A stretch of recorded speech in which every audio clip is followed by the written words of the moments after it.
Terima kasih Anda masih bersama kami. Pemirsa, kita lanjutkan dialog terkait dengan rancangan undang-undang haluan ideologi Pancasila. Tadi Pak Slamet tengah menyampaikan pandangannya. Tadi Gus Nabil sudah bilang bahwa ini hanya sebagai penyerahan dokumen publik, tidak akan dibahas dan baru akan dibahas setelah pandemi corona COVID-19 selesai. Iya, rancangan undang-undang ini kita pasti akan pelajari dulu ya, isinya apa, gitu. Penguatan BPIP-nya di mana. Jangan sampai kemudian isinya nanti kemudian menguatkan tafsir Pancasila menurut penguasa. Ini pengalaman yang membuat akhirnya Pancasila menjadi alat kekuasaan satu rezim.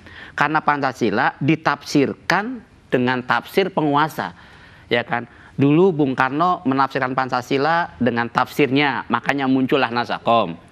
Zaman Orde Baru Pak Harto juga begitu, memasakkan tafsir Pancasila sesuai dengan kekuasaan beliau, sehingga muncullah dominasi kejawen, muncul kepercayaan.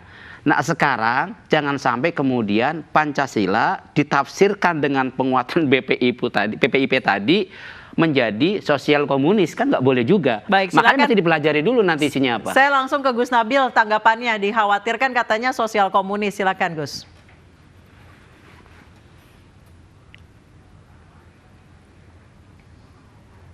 Ya, terima kasih. Jadi saya ulangi lagi ini supaya jelas dan terang benderang. Hari ini pemerintah sudah datang ke DPR dan DPR bersama pemerintah sudah sepakat untuk tidak lagi membahas RUU haluan ideologi Pancasila. Terima kasih. Sudah, itu sudah tidak ada dan tidak dipakai. Nah, kemudian pemerintah menyerahkan rancangan undang-undang Badan Pembinaan Ideologi Pancasila. Justru ini selaras dengan apa yang menjadi kekhawatiran masyarakat, di mana supaya Pancasila ini tidak dirubah-rubah lagi, Pancasila ini tidak diganggu-ganggu lagi, maka perlu adanya pembinaan ideologi Pancasila melalui badan ini. Bayangkan saja Mbak, sekelas perpustakaan saja punya undang-undang, sekelas Badan Narkotika Nasional yang dipimpin oleh Bintang 3 saja punya undang-undang. Masa badan sepenting pembinaan ideologi Pancasila ini tidak memiliki undang-undang? Justru ketika ini tidak berbentuk undang-undang, ini bisa menjadi seperti yang dikhawatirkan oleh Pak Slamet tadi. Ini bisa menjadi bisa menjadi otoriter, bisa menjadi tafsir tunggal dan sebagainya. Oleh karenanya perlu adanya undang-undang BPIP, Badan Pembinaan Ideologi Pancasila, yang tidak akan dibahas saat ini.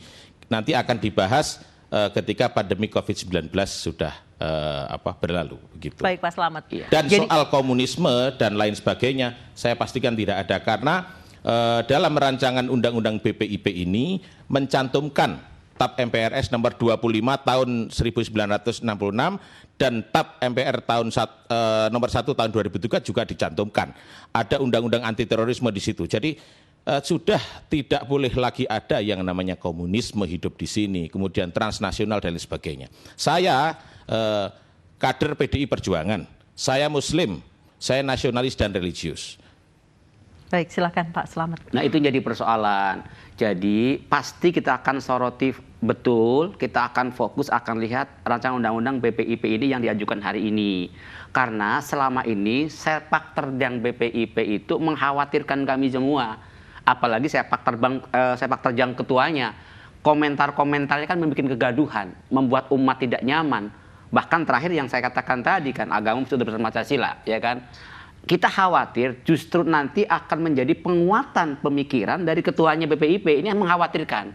Oleh karenanya saya dan kawan-kawan termasuk dari pakar-pakar hukum akan melihat dengan seksama, mengkaji dengan teliti sesungguhnya isi RUU itu apa.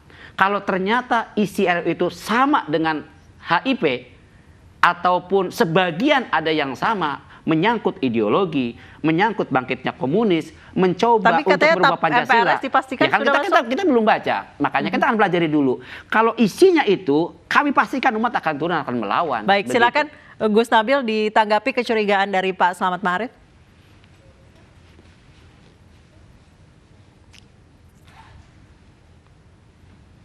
Jadi gini, oke, saya sudah sampaikan, saya sudah pastikan bahwa ada TAP MPRS tahun 25 nomor 66. kemudian di sini soal komunisme, kemudian terorisme dan transnasional semuanya sudah ada di sini. Kemudian pasal-pasal yang mengatur di sini hanya pasal-pasal teknis soal badan ini.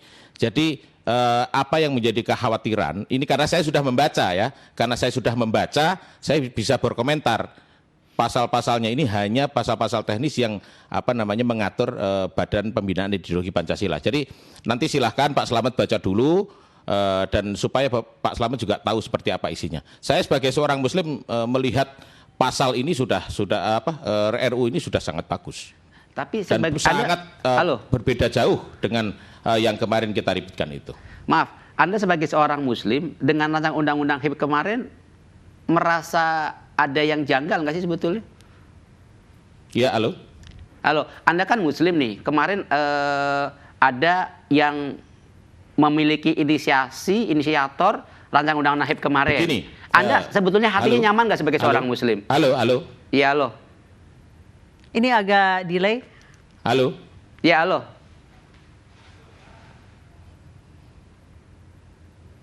Halo. Iya, halo. Baik. Jadi begini, Mbak.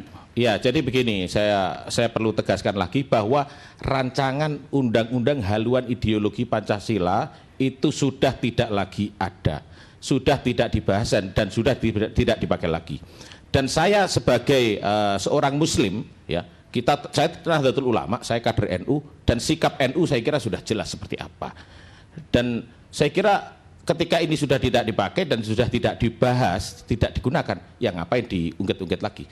Yang kita bahas sekarang adalah rancangan undang-undang Badan Pembinaan Ideologi Pancasila, gitu. Bukan, tapi kan yang inisiatornya dari partai antum nih, kemudian menjadi umat resah, menjadi umat galau di mana-mana, bahkan bikin kegaduhan.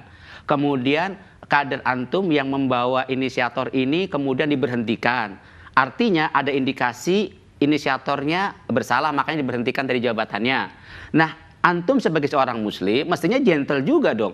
Minta maaf karena kader partainya membuat resah, kegaduhan di mana-mana, sekarang diberhentikan. Gentle maksudnya, jangan kemudian mau cuci tangan begitu saja, nggak boleh juga. Mestinya gentle. Karena kita juga menuntut inisiatornya siapa mesti dibuka kepada publik. Harus bertanggung jawab karena membuat resah, gaduhan di mana-mana. Kalau itu partai antum mestinya usulkan ke DPP, berhentikan dari partainya. Kemudian Dewan Kehormatan antum desak untuk copot dari DPR RI. Kalau ternyata betul ada indikasi ingin berubah Pancasila, melanggar undang-undang, ya polisi selidiki dong. Tapi kalau usulnya bukan perorangan tapi dari partai antum, ya antum mestinya dorong partainya minta maaf. Dan kalau memang partai antum punya niatan lewat rancangan undang-undang kemarin untuk berubah Pancasila, ya siap-siap partai antum mesti dibubarkan begitu. Tegas, gentle. Gitu.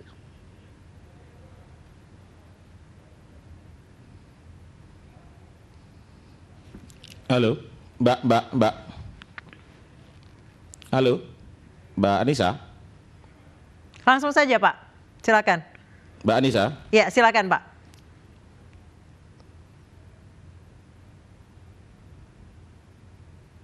Halo, Mbak Anissa. Ya, jadi begini. Saya ini seorang pendekar ya. Kebetulan saya ini ketua umum pimpinan Pusat Pagar Nusa dan saya orangnya sangat gentle. Nah, sekarang begini, Pak Slamet sepertinya tidak memahami dan tidak mengerti proses bagaimana legislasi di DPR. Proses legislasi di DPR ini awalnya adalah rancangan Undang-Undang Pembinaan Ideologi Pancasila. Kemudian setelah melalui pembahasan ada dinamika, kemudian itu di situ ada 9 fraksi yang berdiskusi di situ menjadi rancangan undang-undang haluan ideologi Pancasila. Itu dinamika di badan legislasi yang tidak hanya satu partai. Jadi Pak Slamet harus hati-hati dalam bicara karena ini kalau soal gentle saya sangat gentle. Jadi ini clear dari awal sudah saya jelaskan. Kita ada delay 7 second, jangan menyela, mohon maaf. Undang-undang HIP itu sudah tidak dipakai, tidak digunakan lagi. Kalau Bapak mau gugat ya silakan. Itu sudah tidak dipakai. Baik. Pendek saja, Pak Slamet. Jadi begini dong, kalau kita sedang diskusi, ya tahulah adabnya berdiskusi. Tahu dong.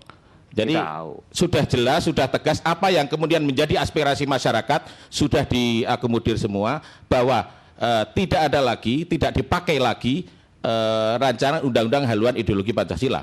Yang sekarang akan dibahas nanti, itu pun nanti setelah pandemi COVID-19 berlalu, rancangan undang-undang Badan Pembinaan Ideologi Pancasila yang hanya mengatur pasal-pasal teknis yang di mana di dalamnya ada dalam diktumnya itu ada TAP MPRS nomor 25 tahun 66 dan undang-undang lain.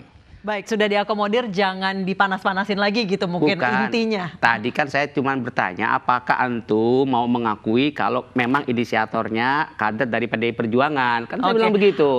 Kalau memang iya, ya gentle ngaku, iya emang iya itu kader saya. Kalau memang bukan, sebutkan siapa, partai mana. Baik, nanti kita lanjutkan diskusi ini karena kami mohon maaf waktu sudah habis. Terima kasih Pak Slamet, terima kasih Gus Nabil telah bergabung bersama kami di iNews Sore, dan pemirsa, usai jeda Pasar Cempaka Putih Jakarta kembali dibuka setelah ditutup karena 41 pedagangnya positif COVID-19. Informasi selengkapnya usai jeda. Dan selalu jaga jarak dan mencuci tangan di tempat-tempat yang telah kami sediakan.